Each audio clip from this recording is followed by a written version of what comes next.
ओम नमः शिवाय।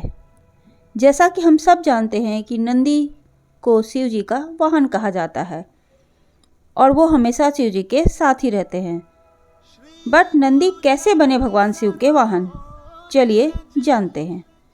पुराणों के अनुसार नंदी असल में शिलांद ऋषि के पुत्र थे और शिलांद ऋषि थे ब्रह्मचारी। दरअसल हुआ यूं कि ब्रह्मचारी व्रत का पालन करते करते शिलांद ऋषि के मन में एक भय बैठ गया। भय था कि बिना संतान उनकी मृत्यु के बाद उनके वंश समाप्त हो जाएगा। इसलिए उन्होंने अपने वंश को आगे बढ़ाने के लिए एक बच्चा गोद लेने का मन बनाया। मन तो ऋषि शिलांद ने बना लिया, लेकिन दुविधा यह थी कि ऋषि ऐसे बालक को गोद लेना चाहते थे जिस पर भगवान शिव की असीम कृपा हो। अब ऐसा बालक ढूंढने से तो मिलना मुश्किल था, तो ऋषि भगवान की घोर तपस्या में लीन हो गए। लंबे समय तक तप करने के बाद भी उन्हें इसका कोई भी फल नहीं हुआ। ऐसे में ऋषि शिलांद ने अपनी तपस्या को और भी ज़्यादा कठोर कर दिया। काफ़ी समय कठोर तप के बाद आखिर भगवान शिव प्रसन्न हुए और उन्होंने ऋषि शिलांद को दर्शन दिए। भगवान शिव ने शिलांद ऋषि से कहा, मांगो, क्या वर मांगना चाहते हो। ऋषि शिलांद ने अपनी कामना भगवान शिव से जाहिर की।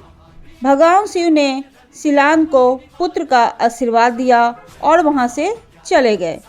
अगले ही दिन जब ऋषि शिलांद के पास के खेतों से गुजर रहे थे तो उन्हें वहां एक नवजात बच्चा मिला। बच्चे का मुख बेहद ही मनमोहक और लुभावना था। ऋषि बच्चे को देख बहुत खुश हुए और यह सोचकर इधर उधर देखने लगे कि इतने प्यारे बच्चे को इस हाल में यहाँ कौन छोड़कर चला गया। तभी भगवान शिव की आवाज़ आई और उन्होंने कहा, शिलांद, यही है तुम्हारा पुत्र। अब तो ऋषि शिलांद की प्रसन्नता का कोई भी ठिकाना नहीं था। वह उसे अपने साथ अपने घर ले आए और उसका लालन पालन करने लगे। देखते देखते नंदी बड़ा हो गया। एक दिन ऋषि शिलांद के घर 2 सन्यासी आए। ऋषि शिलांद की आज्ञा से नंदी ने दोनों सन्यासियों का खूब आदर सत्कार किया, उन्हें भोजन कराया। ऋषि शिलांद के घर मिले सेवा भाव से दोनों सन्यासी अत्यधिक प्रसन्न हुए।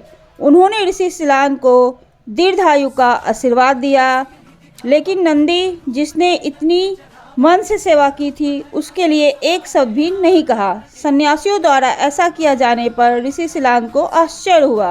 अपनी जिज्ञासा को शांत करने के लिए शिलांद ने सन्यासियों से ऐसा करने के पीछे की वजह पूछी। तब सन्यासियों ने बताया, आपके इस पुत्र की आयु बहुत कम है, इसलिए हमने इसे कोई भी आशीर्वाद नहीं दिया। नंदी ने सन्यासियों की यह बात सुन ली। नंदी ने अपने पिता से कहा, आपने मुझे स्वयं भगवान शिव के आशीर्वाद से पाया है, तो मेरे इस जीवन की रक्षा भी भगवान शिव ही करेंगे। आप इस बात की बिल्कुल भी चिंता ना करो। इतना कहते हुए नंदी भगवान शिव की आराधना में लग जाता है। अपने पिता की तरह ही नंदी ने भी भगवान शिव को प्रसन्न करने के लिए कठोर तप किया। फलस्वरूप भगवान शिव प्रसन्न हुए और नंदी को बैल का मुख देकर अपना सबसे प्रिय वाहक बना लिया। इस प्रकार नंदी भगवान शिव के सबसे प्रिय वाहन बने और समाज में उन्हें पूजनीय स्थान भी मिला। यही वजह है कि भगवान शिव की आराधना से पूर्व उनके प्रिय नंदी की पूजा की जाती है। ओम नमः शिवाय। अगर आपको मेरी कहानी पसंद आई है तो प्लीज़ मेरे चैनल को लाइक कीजिए, सब्सक्राइब कीजिए और कमेंट में मुझे ज़रूर बताइए।